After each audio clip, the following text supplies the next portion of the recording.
특히 이제 금융권 제가 관심 있는 분야 위주로 한번 더 말씀드리면 잘 들어주세요.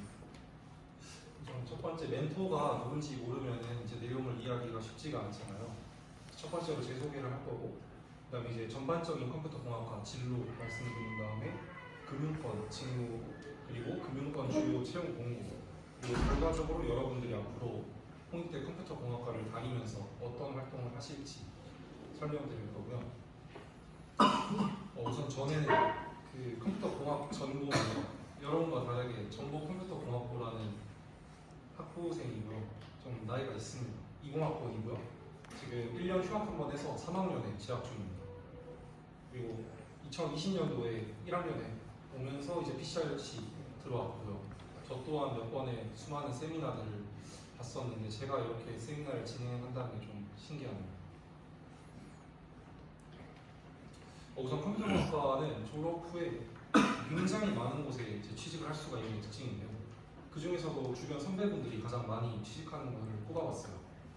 첫 번째로 이제 웹이랑 앱 개발자가 있는데요.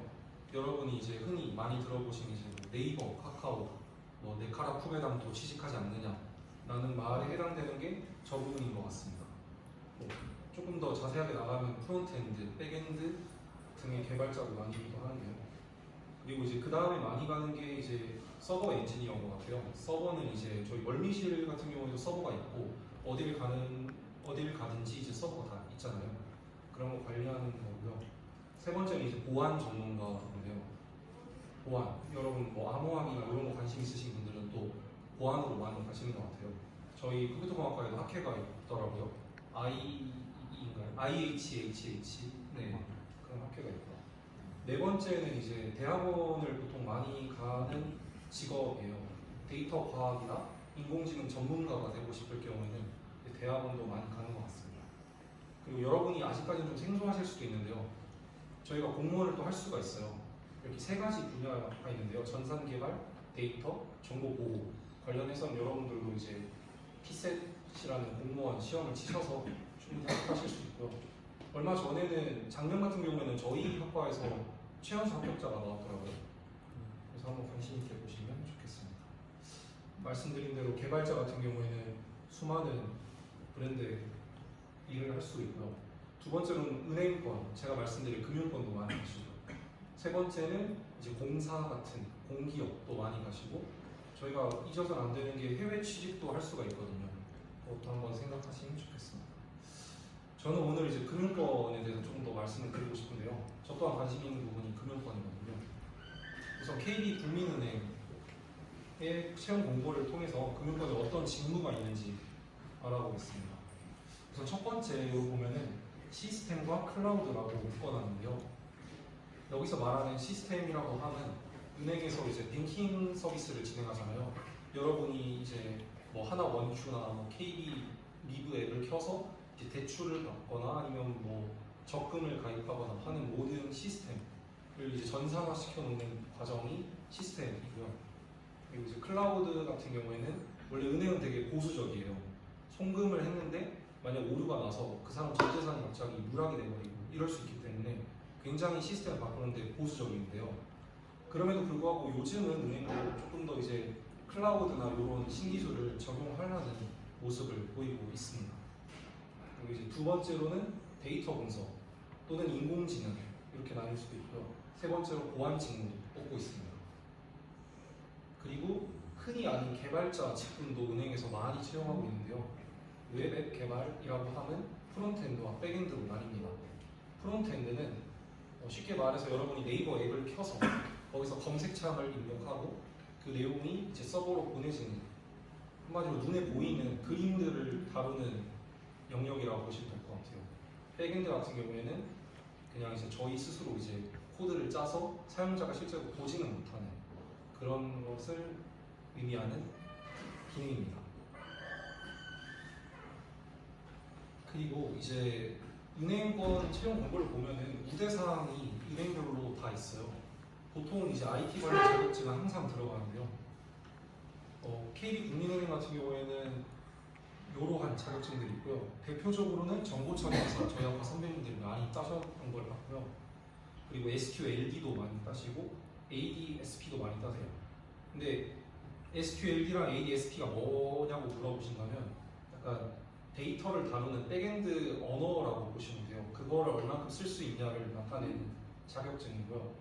옆에 보시면 SQLD 말고 SQLP나 뭐 ADSP 말고 ADP나 이런 게 있는데 그건 이제 한 차원 더 높은 자격증이라고 보시면 됩니다. 좀 이따 말씀드리겠지만 이제 하나은행 같은 데서는 좀 낮은 수준의 자격증은 아예 우대를 안 해줘요. 아예 그냥 높은 자격증, 가장 높은 거를 따시든지 하면 우대 사항을 받으실 수 있습니다.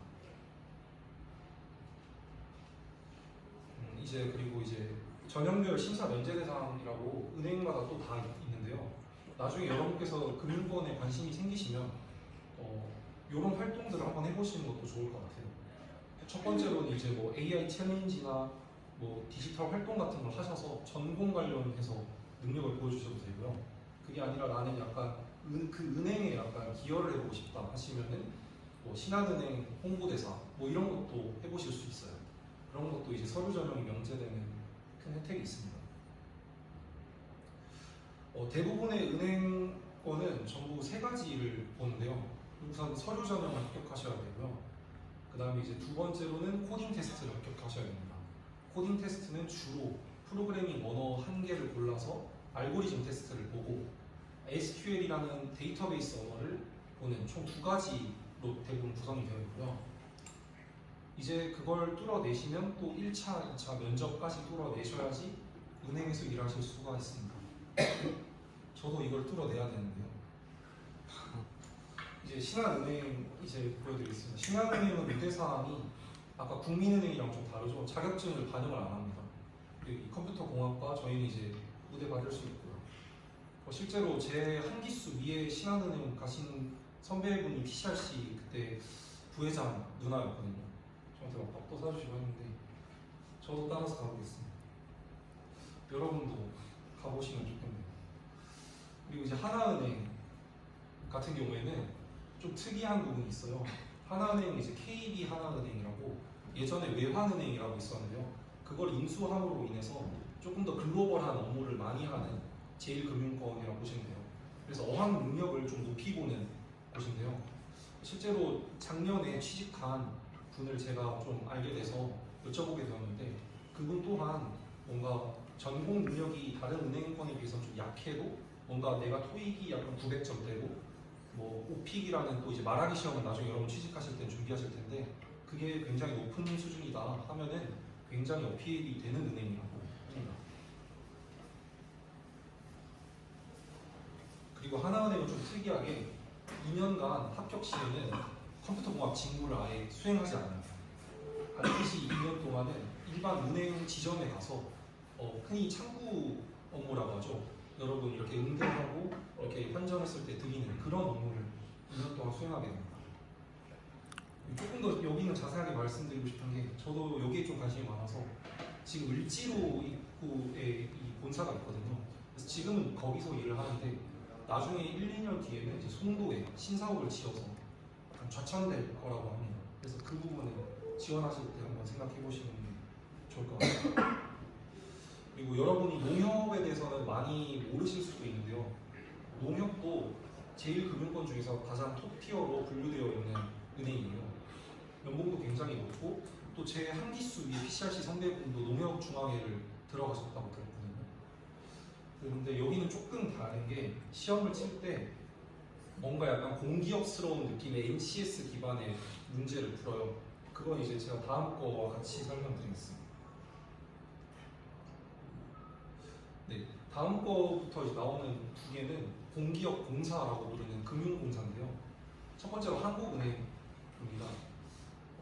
우선 이렇게 저희 같은 경우에 컴퓨터공학 직무로 많이 지원을 하시겠죠. 물론 다른 직무로도 지원이 가능하세요. 여기 나와 있는 이거는 응시 과목일 뿐이지 응시하는 학과라는 조건은 아닙니다. 근데 이게 어떻게 나뉘냐면 이 필기 시험에서 뭘 고르느냐에 따라서 나뉘어요. 그래서 컴퓨터공학과 같은 경우에는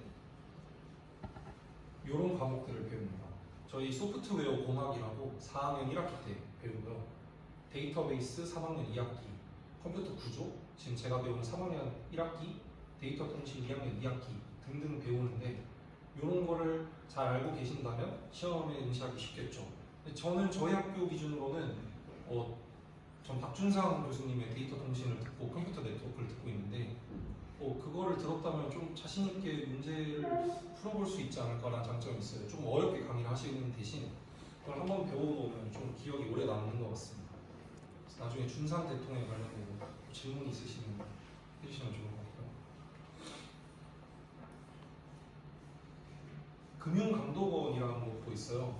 여기는 이제 보통 금융을 감독하는 곳이니까 법대나 이런 분들만 가실 것 같은데 여기서도 컴퓨터공학과를 상당히 많이 뽑습니다.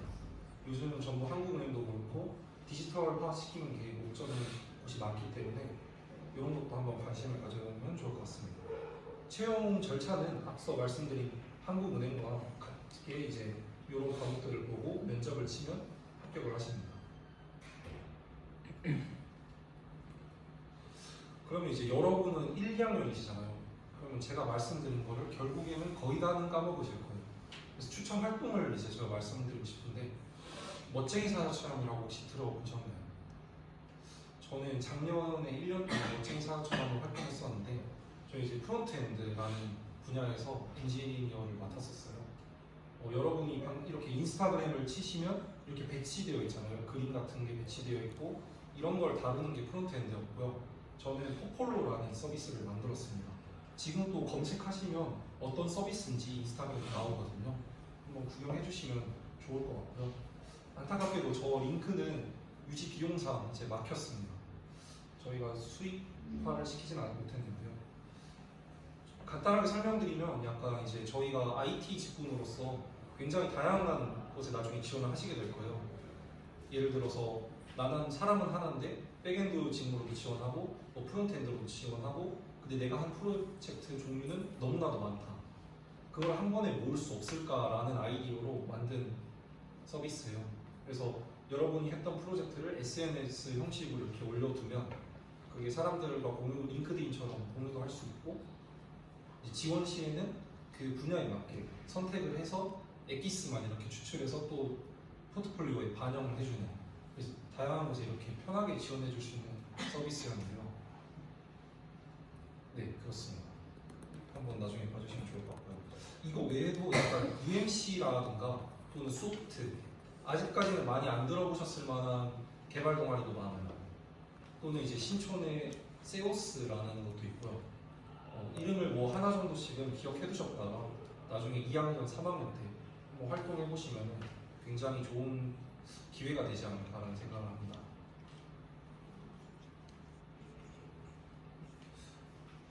네, Q&A를 받아보고 싶은데요. 혹시 질문하실 분 계시나요? 그 자격증 같은 거는 보통 언제쯤 준비하나요? 저희 선배들은 보통 4학년 여름이나 4학년 되기 겨울에 좀 많이 따시는 것 같아요. 저도 이제 3학년 여름부터는 좀 따보려고 하고 있습니다. 구체적으로 어떤 자격증 관심 있으신 분 있나요? 일단은 뭐 정보 처리 이상 정도만 알겠었는데 그 이상은 오늘 처음 알아요. 보통 많이 따는 게 이제 정척이라고 부르는 그 자격증과 ADSP, 그 다음에 SQLD 이 세 개는 나중에 한번 이름이라도 좀 익숙해지신 다음에 관심 있으시면 좋을 것 같아요. 혹시 뭐 제 개인적인 뭐 학점이나 아무거나 다 수업 뭐 들었는지도 질문하셔도 돼요. 기억대가 어떻게 되세요? 저 되게 잘 맞은 걸로 알고 있어가지고 4점대 맞습니다. 정확한 수치까지는 말씀 못드릴게요.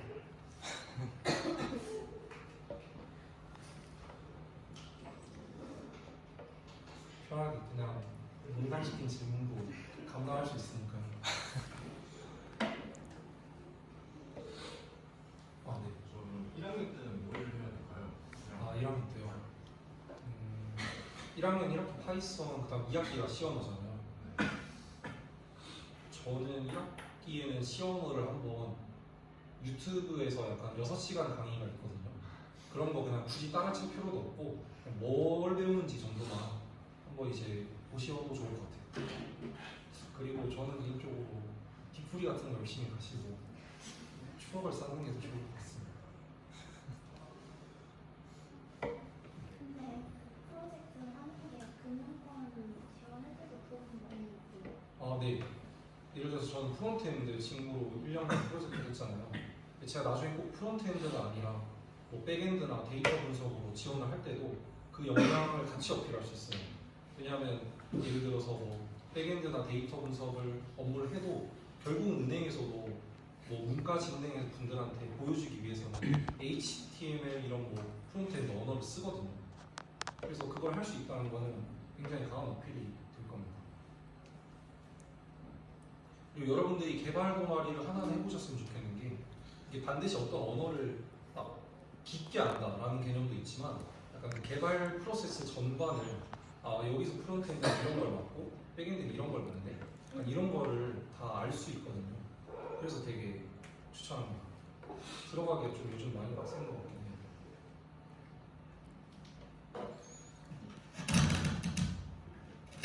현재 종합적으로 봤을 때 가장 범용성이 좋다고 생각되는 언어가 따로 있으신지? 범용성이 좋다고 생각되는 거 아무래도 자바스크립트인데요. 자바스크립트는 이제 프론트엔드에서도 이제 3대 언어라고 부르는 게 있어요. HTML, CSS, 자바스크립트. 간단하게 말씀드리면 약간 철골을 올리고 거기다가 시멘트를 붓고 그다음 마지막에 거기에 이제 집이 하는 다양한 기능들 있잖아요. 요리를 하게끔 해주는 뭐 그런 거를 다 넣는 게 자바스크립트라고 보시면 돼요. 약간 생명을 불어넣는 언어인데 그게 백엔드에서도 요즘 많이 쓰이고 있거든요. 노드.js라는 게 있는데 그게 한마디로 자바스크립트 기반의 언어예요. 그래서 그걸 아시면 풀스택이라고 하는 프론트엔드, 백엔드 둘 다 할 수 있는 개발자가 됩니다. 포트폴리오를 깃허브에 올리거나 그런 식으로 자기가 해온 것들을 올려놓는 게 있잖아요. 그런 거 하셨는지 하면 어떤 식으로 하셨는지 궁금합니다. 저도 깃허브가 있는데요. 깃허브를 저는 협업할 때 많이 써서 이제 제가 했던 코드 작업들이 다 올라가 있어요.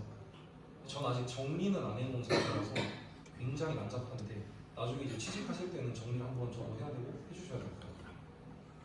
그거 말고도 이제 노션 여러분 많이 쓰시잖아요. 노션에다가 이제 자료 구조나 이런 거 나중에 학습하실 때 정리를 해두시면 좋대요.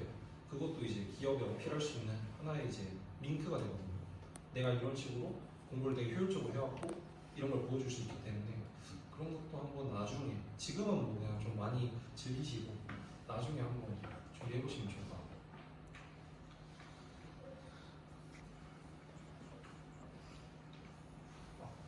금융권 시험 시장에서도 토익이나 토플 같은 공인 영어 시험 점수가 중요해요. 아, 네. 그러니까 아까 앞선 공고를 보시면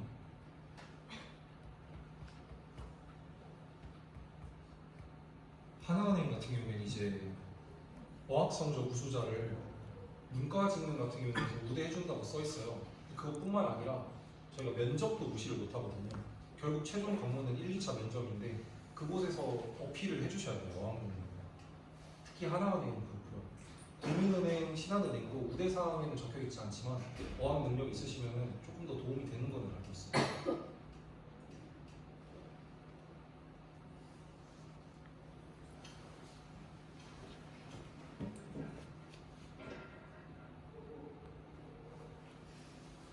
혹시 이거 시간이 언제까지 하나요? 끝내셔도 됩니다. 끝내도 되나요? 네네. 네, 알겠습니다. 감사합니다.